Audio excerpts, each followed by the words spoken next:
The voice of sharing. Durian ASEAN.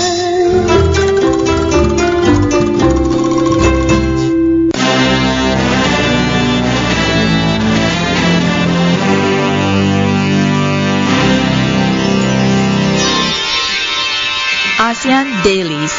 First and the foremost news from Southeast Asia.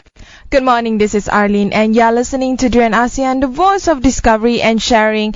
As usual, we will bring you all the latest updates from Southeast Asia, and the latest one would be on the Malaysia Attorney General's answer to the 1MDB issue. Apparently that Saudi royal family have gave Najib 681 million US dollar, or equivalent to 2.6 million ringgit for personal donations. And Attorney General Muhammad Apandi Ali told that he was satisfied that the funds in Najib's account were not a form of graft or bribery, and that no quote-unquote criminal offense had been committed in relations to the fund. And according to the news that we have here, that he informed to an unscheduled press conference that this is not a form of graft or bribery, that is just simply a personal donation. In fact, he told a news agency that there was no reason given as to why the donation was made to Prime Minister Najib. That is between him and the Saudi family. Dow Jones reported that the AG also told the press conference that Najib returned 620 million US dollar of the cash to his Saudi donor as it wasn't utilized. And according to the news as well, that Apandi, which is the AG, told the press conference there was no need for Malaysia to seek legal assistance from any other country in order to investigate the funds, because he had found that no offense had been committed. In addition, he reported that he was satisfied that no offense had been committed in relation to the SRC International, a former subsidiary of heavily indebted state fund IMDb. It has been probed over the alleged misappropriation of funds worth 932 million US dollar, or equivalent to 2.6 Malaysian ringgit, 2.6 billion Malaysian ringgit. Malaysia Anti-Graft Agency MACC had said on December 31st that he had sent 2 reports to the AG office on its investigation into the 1MDB scandal. It was looking at the troubled financial state of the fund, as well as the transfers allegedly made from the fund to Najib's personal bank account. The Malaysian Prime Minister is chairman of the 1MDB advisory board, and the MACC did not reveal its finding at the time or say whether any wrongdoings was involved. It would be up to the Attorney General to decide any further action, he had said at that time. And another news also spoke about the Prime Minister Najib Razak's gift from the Saudi family. Apparently it was used, quote unquote, for election campaign. The 681 million US dollar funds deposited into the bank account of the Malaysian Prime Minister Razak by Saudi Arabia family was to help him to win the 2013 elections. This is according to a Saudi source. Malaysia's Attorney General cleared Najib's allegations of corruption on Tuesday after ruling that the money was a donation from the Saudi royal family. He had denied that the money came from state-owned investment fund 1MDB. The Saudi source also said that the donation was made amid concern in Riyadh about the influence of the Muslim Brotherhood. At that time, Malaysia's opposition alliance, including the PAS or Pan-Malaysia Islamic Party, its founders were inspired by the Brotherhood, although there is little evidence that the Brotherhood actually has made any support in Malaysia. And another news also about Najib's regarding on the secretive donation. He was allegedly paid over in several wire transfers between late March 2013 and early April 2013, just ahead of the election on the 5th of May. The well-placed Saudi source, who has asked not to be named, told the news agency that the payment was authorized from the very top, from Saudi Arabia's late King Abdullah, with funds coming from both his personal finances and state funds. Prince Turki bin Abdullah, one of the king's sons, is reported to have had extensive business dealings in Malaysia. The purpose of the donation was simply, said the Saudi source, to help Mr. Najib and his coalition to win the election, employing a strategic communications team with international experience, focusing on the province of Sarawak and funding social programs through party campaign.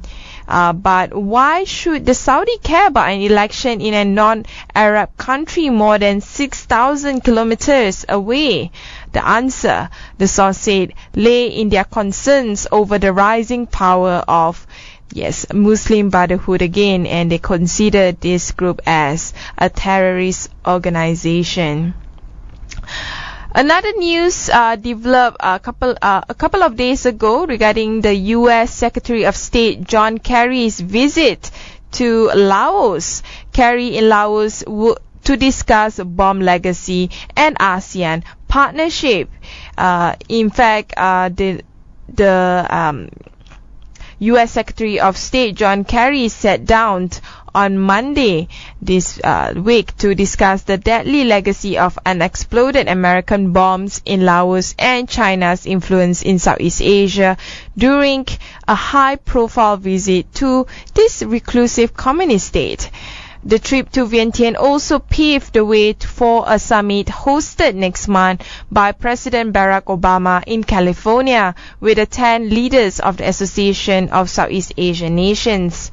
Laos has assumed this year's chairmanship of the regional bloc and will see a flurry of diplomatic activity, culminating in an autumn visit by President Obama.